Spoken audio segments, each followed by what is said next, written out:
And I'm about to do some new shit. New shit? Oh, shit? Okay, great. I worked at a bar, but I wasn't a drinker. The morning after I found out about him, I was so sober.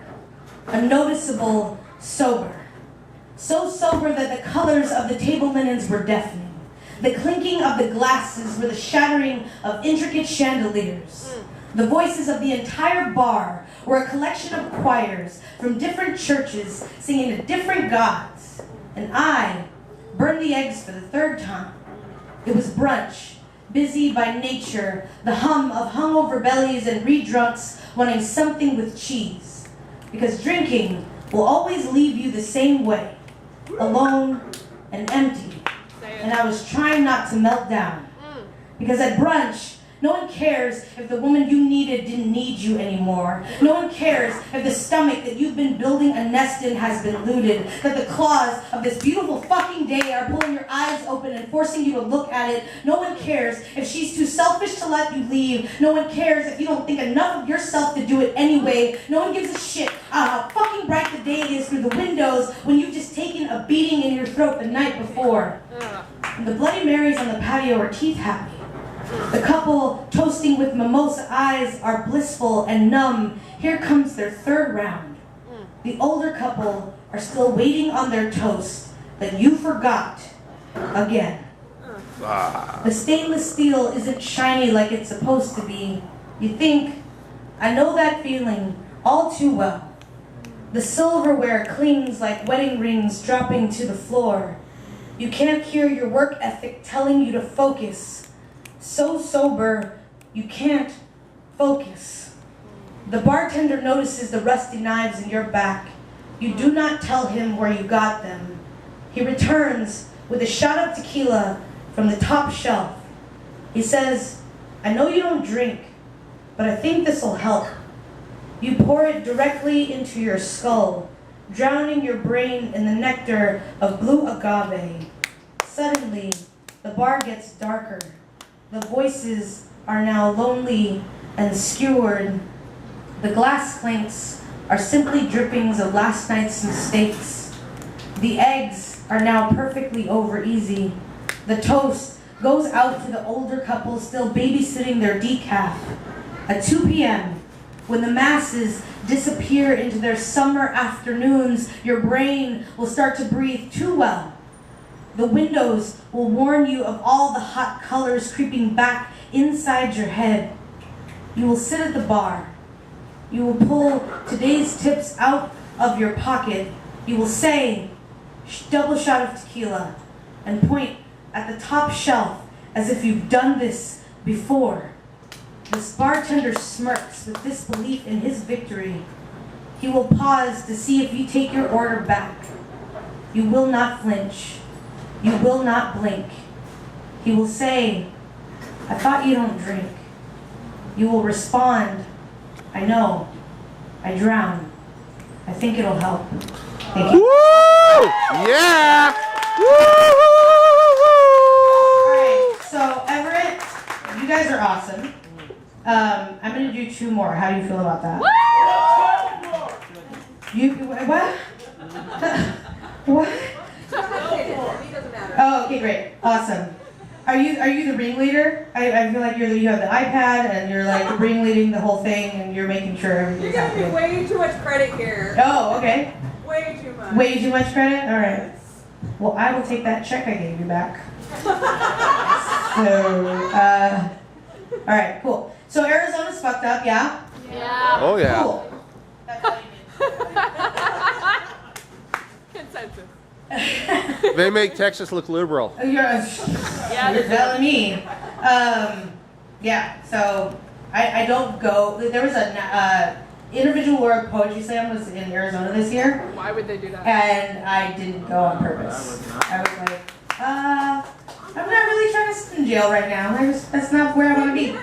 It's safety first. Like I have work to do. Jail's better than being fertilizer. Jail is better than being fertilizer. That is quite the statement between Well, you know, there are a lot of those independent, Yeah, fertilizer and prison are bad things, is what we learned tonight. Yes. If somebody was like, how is Everett Poetry Night? You're like, I learned prison and fertilizer are bad. Unless you're Especially if you're being fertilized while in prison. Holy shit, this is getting deep.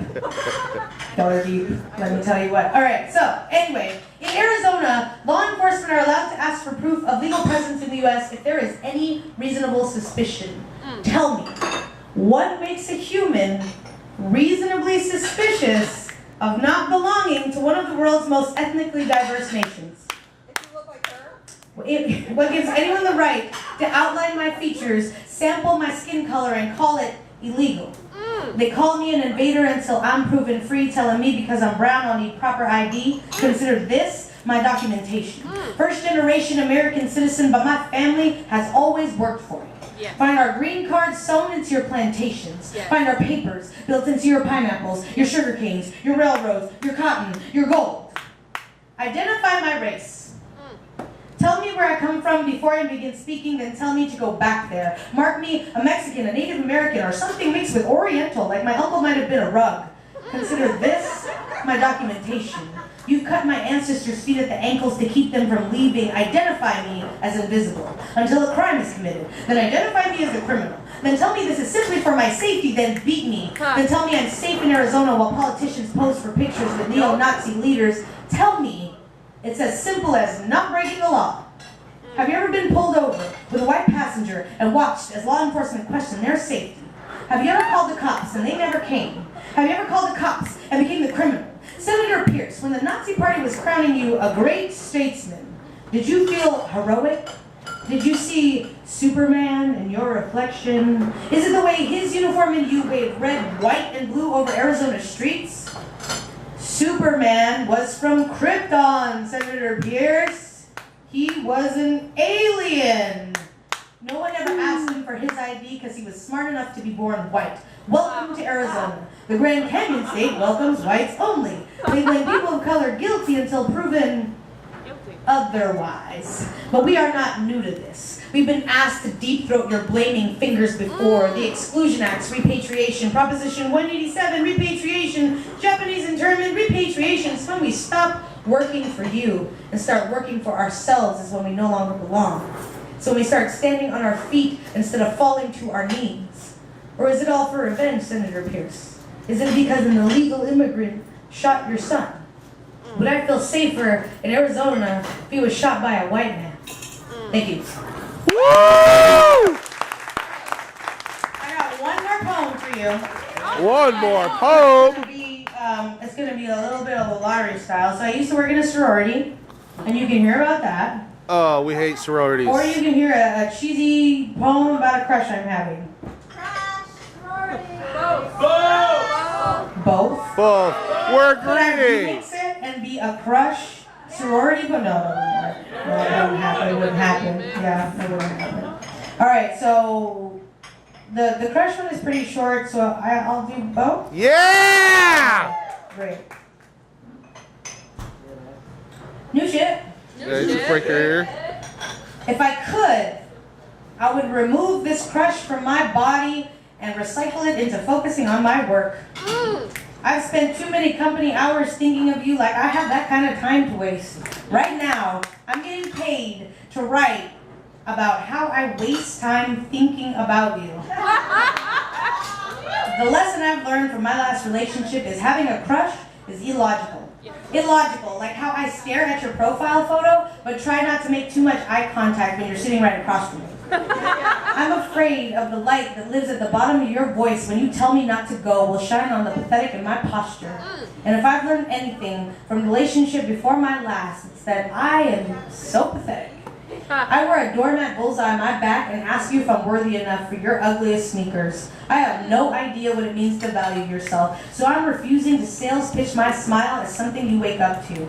I'm giving you back all those text messages worn out from my over-analysis of your LOLs. Please return my breath and tell your boyfriend I'd like my daggers back, please. I have a box that I've labeled do not open until you're worthy, and inside I put my ideas for 10-minute dates because that's all you have time for. all the moments I could swear you wanted me back, and those kids that play double dutch in my chest when I make you laugh, and this poem. And if I've learned anything from my last relationships, it's that I am currently not worthy of being anyone's only. I still avoid my reflection in the mirror. I'm still trying to find all the pieces to myself I didn't know were missing. I'm still reciting the lessons from my past relationships like prayers I don't know the meanings to. I have no intention of opening that box. And if I could, I would remove this crush from my body and put it there too. If I could. Thanks. Woo! I like you guys so much. Holy crap. But I have no books to sell you. What? Ah. But the bright side is I will still take your money. So that's the deal. That's just how we're gonna roll. Hands up, cash out. You can give it directly to my manager, Dante Johnson. We gotta switch roles, and I will be here October 4th to take your money. December 4th. December 4th. Holy crap. Because otherwise you're waiting a long, A long long time. time. A long time for my 10%, Dante. Back to the Getting that future. money. But we will. You're pregnant for parts and you sat there said October 4th. I'm sorry. December. Please do not miss it. And invite your mom. Remember, this I'm not kidding. Invite your mom. Spirits are welcome too. It's all good. We're going to have a good time. 3 hours See, of I'm Dante. just promoting for you. Yeah. I'm earning my 10%. Okay, my last poem. Woo! All right. I cook 2 meals a day for 97 girls. 9 a.m. to 6 p.m. serving meals over the latest story about the sorority next door to theirs. Oh my God. She is such a sorority too. Did you hear about Theta Gammas? They throw the best parties, but I only cook for them. So serving their meals makes 5 feet, 500 miles between my life and theirs. And the stares at my appearance, but often one comes close enough to compliment my meals, and for a moment I am real enough to decipher slang code like, Chef Ella, dinner was bomb.com. But I only cook for them, so bomb.com is the most explosive conversation we'll have. And that keeps me from feeding them more than the food I create, because really, 19-year-old girls know everything anyway, right? So I stay quiet and witness the riots that's happening in their heads, but my priorities remain the same. Just make sure they're fed, see? Kelly eats 6 meals a day, 4 of which are kept in crunch berries, the other 2 fat-free cottage cheese. After every bowl of cereal, she says, I'm still empty. Someone help me. These are her mother's dying words. You see, love wasn't enough, and cottage cheese looks the same going down as it does coming up. For Kelly, it's easier to look at. She wears thin like it was on a sale rack. And Rachel waits every day for letters from her boyfriend. She buries them in the garden, and she's hoping he'll grow to love her again. Most nights, Rachel picks fights with frat boys and bottles of gin, but she never wins. And Darcel majors in English, is better at math, and scrubs herself with whitening soap in the bath. I can't feed them what they need to learn. I can't save them from being burned. I can't feed Kelly beautiful until she feels it inside herself healing, until she's only grieving her mother. I can't plant mirrors in the garden to watch Rachel grow to love herself. I can't tell her that love doesn't live at the bottom of a bottle of gin, and sex isn't just always supposed to feel like sin. I can't tell Darcel that majoring in English won't silence the accent she learned from her mother, and whitening soap won't change her true color. I can't help them. I'm only the help to them. I can't help but wonder if their stares are simply prayers to my God, hoping that 500 miles could become 5 feet, and our differences can finally rest clear, and I can see them as more than they appear. Thank you guys so much.